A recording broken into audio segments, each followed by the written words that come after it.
building nothing. You're looking at several different alternatives, Berner. Could you, not without leaking, of course, but could you just give an indication if you've narrowed it down to very few alternatives now? Well, I'm going to reply as Ketil did just now. I'm not going to answer that question, but the study is looking at 5 different alternatives, and I think it will be important to understand that each alternative has its benefits. Each alternative has strengths, and it will be mostly also a question of exactly, I think about this exactly in the same way as my Norwegian colleague. We have to look what benefits the Arctic region as a total, and how we can integrate the Arctic region in the best possible way into Europe. How can we benefit also the interests of the Northern Passage in the Arctic area, and what will be the best solution for the total. And I sincerely hope that no area within the Arctic will feel that it's for or against a certain solution, but that we can work together for an Arctic solution and a European solution. Torbjørn, what is the best argument that you see for Kirkenes? Oh, it's difficult to say, but it's important that if you build a rail or a road, there is something you should transport in this road. And we knew a lot about what we should transport. From Norwegian side, fish from fish farming and fisheries is most important transport out of our country to the rest of the world. From Finnish and Swedish side, you have minerals and mining products from ore and also for timber industry, for example. So if you knew a lot about what's transport, what's its potential for transport, and what can be new potential. And we know you also where we have this people transport and tourism sector. So I think we'll have a solution based on, in fact, we need to know what we should transport. That's the most important thing. I agree with that. At the same time, if we're going to actually build anything, we also have to make sure that we find a corridor where you allow us to build that. Because if everybody will keep saying, oh no, you can't do that because we have some cultural heritage, we have something old, we have something new, we have something strange, something blue, you know, we see so many times that we plan on building some kind of infrastructure, but you always have something saying, oh, you cannot build it there. And eventually you find a corridor, but it becomes so expensive that we can't afford to build it. So that's where we have to work together. We have to develop the Arctic, but we also have to make the infrastructure that you want affordable enough that we actually build it. Because eventually, if the Finns are going to find this useful, you have to make more money than you spend building it. And therefore, working together on finding the actual corridors and saying this is where we allow the rail to be built, and we accept that, yes, it's going to maybe alter the environment, it's going to alter this and that, but overall the benefit for the region is bigger than the downside, then we can go forward. And you are hitting on a key issue here with the profitability, because that has been a problem before in the surveys done about this kind of railway in the high north. You know business, Berner, you have a background also in the private sector. And can you see something that has changed that is going to make it profitable now? What would that be? I think overall we are looking at infrastructure today in a different way than we did 10 years ago, 15 years ago, 20 years ago. And I think it's about what we are carrying, the people and the goods, but I think infrastructure is also always about what it enables otherwise.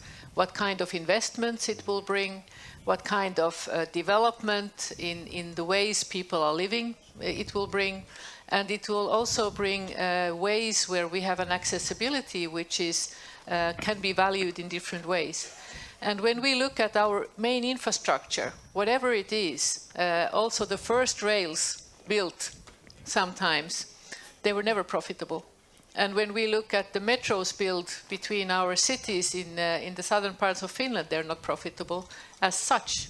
If we only look at what they are carrying on the rails, they are not profitable. So it is about what else does the infrastructure allow for, and what will it create. And there I can only repeat what Ketil just said here. We need to find a solution that benefits the Arctic region as a total in the best possible way. And to evaluate this, we have to look beyond what the rails will carry. We have to also look what else they will enable. And we have to have a shorter perspective and a very long perspective. And those two perspectives will come out with different results. And so this is always a question. Yeah, and something that is changing, and that you are very much aware in Finland, is that China is taking a more active approach when it comes to the Northeast Passage. And I'd like to go back to what you said, Ketil Solvik-Olsen. You said your first job was to answer what happens if the Northeast Passage is opened. What did you answer? That there are plenty of opportunities that could change the way transportation works, and I think just to play on what Anna said, profitability in itself, I think the most important thing here is it can alter the perspective, it can alter how we invest. So the long-term profitability is what's important, not necessarily the short-term.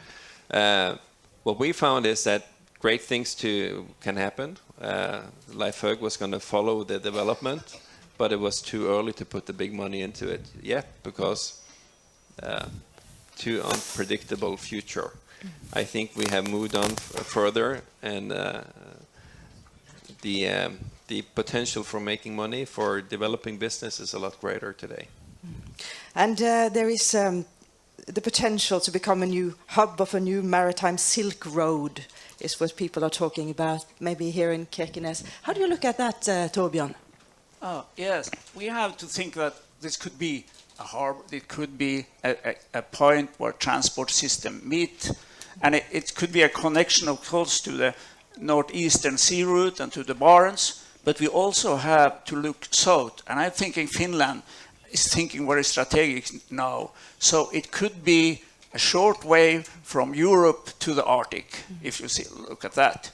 So it's a little different in what position you take, but you have to think in all this way, and you have to think strategic when you build this.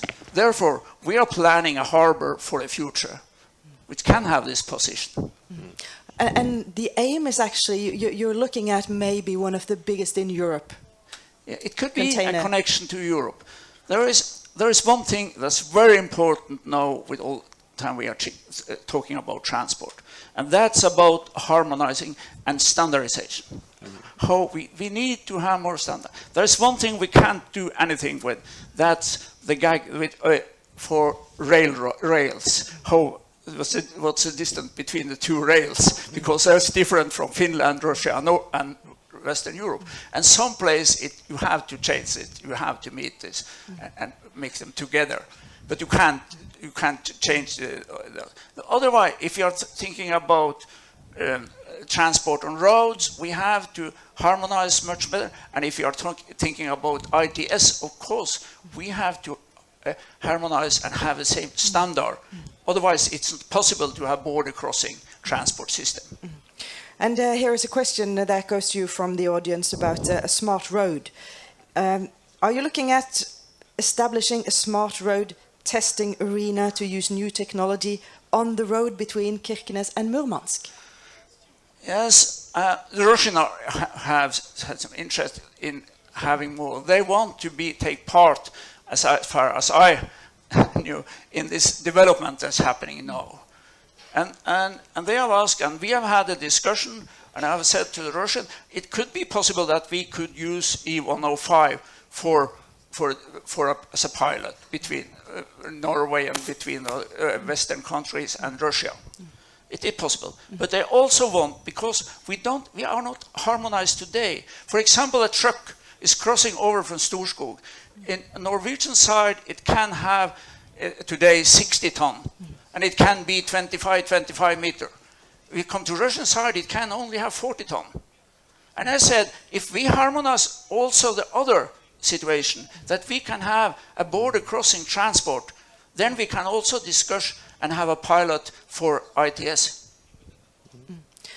Several people in the audience have sent me questions where they point to this area being the perfect testing ground for smart technology on roads. Do you agree, Ketil Solvik-Olsen?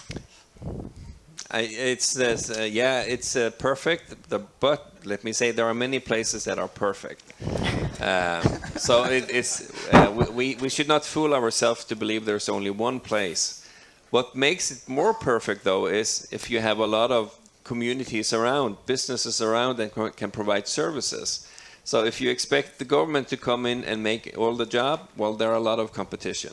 If you show that by your trucking companies, your businesses, you get more used to digitalization, well, then you become the competitive, perfect place to test this out. I strongly believe in ITS changing how we do transportation, both with the kind of vehicles we use, how we can find information as a driver, as a customer, as a business provider. I think we should also test this out, show that Norway and the Nordic countries make this into a system, because you could go to Silicon Valley and you probably find somebody who are at least as good as us when it comes to programming, when it comes to making one piece of digital infrastructure. I think where we have the competitive edge is as a society, putting this into a system where everybody is connected. When you talk to the to Ruta, who are providing the mass transit services in Oslo, they say that 98% of their customers, young and old, have some kind of a smartphone. That's kind of the highest penetration in the world. That's where, if we can make it work in Oslo, then anybody could copy it. You can have smart places in university towns in the US where you have a high penetration of young people with smartphones. But that doesn't prove that as a society you can use the system. In Norway you can do that, and that's also what we have to do here. And I think pointing to the north, like Torbjørn said, if you can also make it work in cold weather, then you know that the technology, the hardware in itself also is durable. Yeah, let's stay with the data cable project that you, Berner, you have written in your blog that it's an optimal solution for better connectivity. And you're talking then about cable from Europe to Asia with the Northeast Passage. And why is this so important, also getting this cable to the east? I think it's important that we are able to transmit data fast between countries and between areas. We will see an increase in fast data connection needs of about 200% between Asia and Europe. And all business models, may it be transport, healthcare, or education, or mining, or industry, or forestry, any sector is needing fast data connections. Every sector has machines or vehicles connecting to collect data or being dependent on data. And so to have that connection is something that we need. We also need to work as countries together to understand that we need to find solutions where we can find ways where we work with data which are beyond geopolitical issues and beyond those questions, because that will be very, very important for our growth as countries. So Finland has been working very much on promoting this fast data connection. And when we look at automated transport in the future, we will need automated access to data and user rights to data, which we will have to agree across border. And this is why it's so extremely important that we have ITS test beds which are cross-border. We have that with Norway in this area, but we also have a test bed with Russia. And we think it's important that we have those tests, and we need to work on a global way. And then someone in the audience asks you, will the northern areas be able to draw on the close connection between Finland and China? Finland and China, sorry. Yes, of course. I think we have had a good dialogue with China as well. And when we look at the Chinese interest in creating digital Silk Road or a physical Silk Road or in the maritime sector, of course there are issues that we need to have a dialogue on, and that dialogue, in my opinion, is working well. Mm-hmm. Lots of questions coming in now, and there are some very concrete questions for you, Ketil Solvik-Olsen, about projects here. There are, for example, questions about the. Let me see. Let's choose one here. There are many roads you can build now. there are many roads, but. Are any of the alternatives, well, for the railway, looking at the following existing infrastructure or electricity lines, and then it's also on the Finnish side, the Norwegian side, with the railways. Are we looking at following existing lines of communications in these alternatives? I would rather point to Finland to answer that, because they are more in depth with it when it comes to the planning on the Finnish side. The Norwegian Jernbanedirektoratet has kind of worked with the Finns on this, but most of the distance here will be covered in Finland. But I would say that when we do this, no, you have to look fresh, because you have to see how can you make this both with as little internal fighting as possible with environmental groups, different interest groups. And you have to make this as short as possible, but we also know that as short as possible is not always the same as cheap as possible. So maybe sometimes it's better to make it a little bit longer, because you can save on the bridge costs or tunnel costs and stuff like that. And that's where we have good people doing this study for us, so that we as decision makers will know better what we decide. And so I won't speculate too much on that. But yes, it's open both to look at existing infrastructure stretches and new ones. Would you like to add to that? No, I think that was a perfect answer. Thank you. Great. Someone also asks that there's a discussion here in Kirkenes that reindeer will stop the building of a port in Høybukta West. Do you, the minister, and Torbjørn Naimak, do you see possibilities to find good solutions when it comes to reindrifta, to secure that the building of Høybukta West will go further? Of course, during this planning process, we will have contact with the reindeer owner and also in Sametinget, and we have to see and find out, and then we shall have also on the government level have consultant with the Sami organization. So we will take care of it. But of course, there are different interests in that. But I think we shall find a solution, because everywhere where you put in North Norway, where you have, and especially an area like this, you always have different interests from looking from different the position you have. But we have to find solutions. That's the best. Yeah, you have to find common ground, and it's natural that everybody will try to defend their own interests.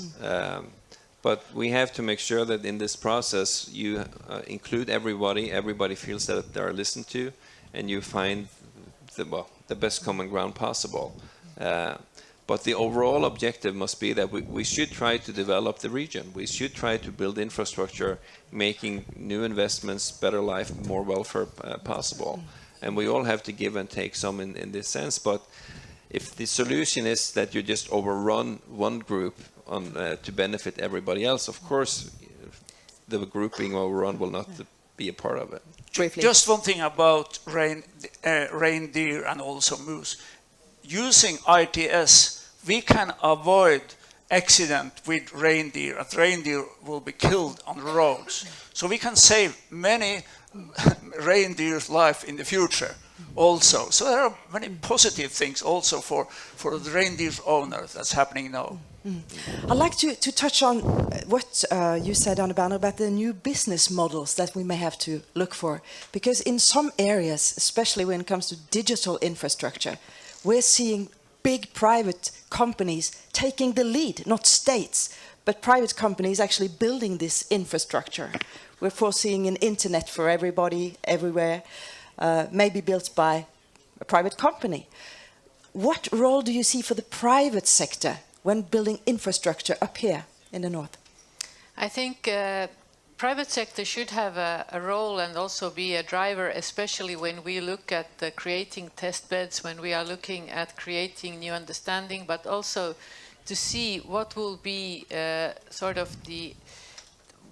what are we enabling as a government. There has to be something that will respond to it. And I think in many ways infrastructure in the future will be a platform for especially for data, and it will be not only benefiting those who are using the infrastructure, the vehicles, but also all the service providers around, and also industry. And especially, exactly a good example is like Torbjørn said here, that also reindeers and owners of reindeers will benefit from intelligence that comes into the infrastructure system. Traffic security and safety will benefit, and those again will provide also new business models in many ways. I think we saw a lot of that happening with telecommunications and the infrastructure in telecommunication. And when we look today at telecommunications, we would also say that that's critical infrastructure that is the right of every citizen and every business to have access to. But we are still looking at it and financing and making decisions on it in a completely different way than when we are looking at about roads or rails. And so there I think there's a learnings that we need to do, and in the telecommunications it has been very clear always that it's a joint effort between private and public, whereas in the other infrastructure we always see that it's very much a responsibility of the public. But we even see projects like space, where you see Elon Musk taking the lead when it comes to rocket science, firing the Falcon Heavy. And Ketil, are you willing to sort of let the private sector take the lead when it comes to Arctic railways or ports in Kirkenes? Well, I will be very happy if private sector will want to invest. I think we still have to make sure that we coordinate our efforts so that we build something that's open access and can be useful for all. But I think government sector, in many ways, we have access to capital and long-term thinking in what we're doing. At the same time, we often lack some kind of the swift, nimble things where you can use opportunities as they pass by, and therefore the cooperation and connectiveness between private and government sector is really important. So I will not be the one saying no if private companies, private individuals come and have good ideas and want to invest. Maybe they can help us point out the future, but it should not be either or. It should be both.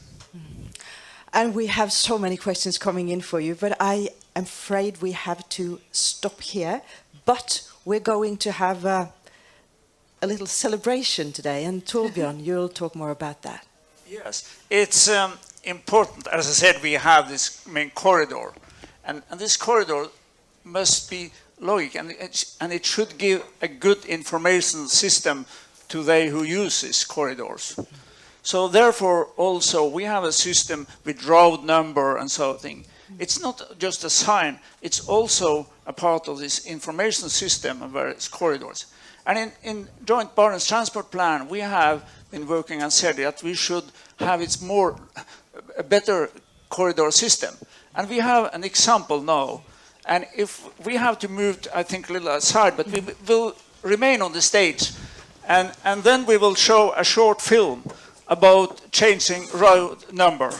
So maybe we go over here, and if we... And this Anne and Ketil helped me to say that we start the film now. So then we will have. First, we'll show a film.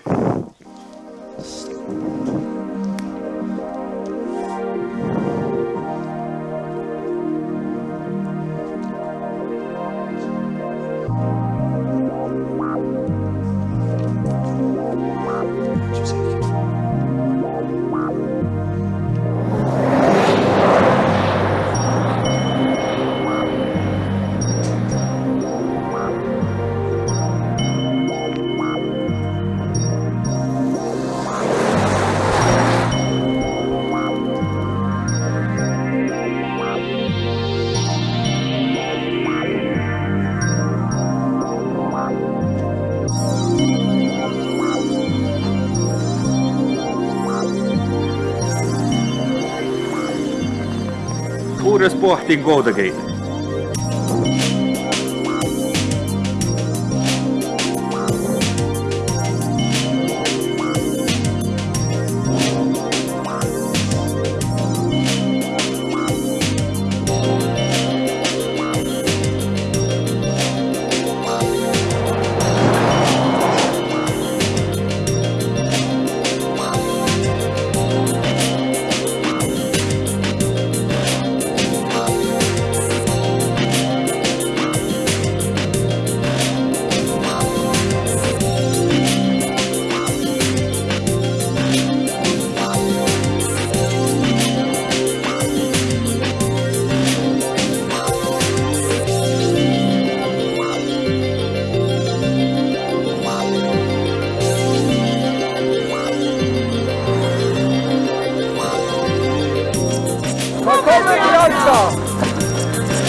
Well, this was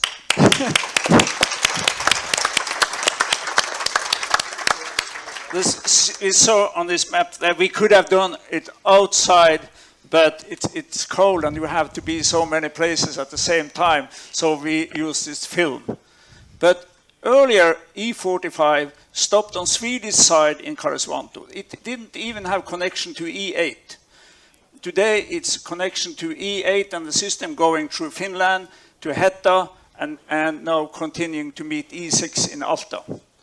And 92 has been an east-west connection now through Finland and Sweden, and then we have 105. And instead of going out, we take and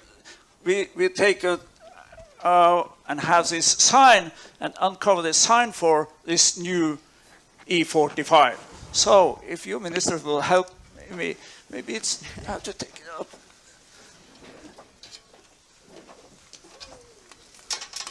Yeah.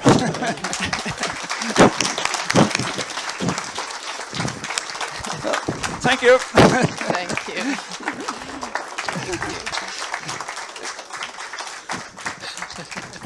Thanks. Thanks. Without microphones.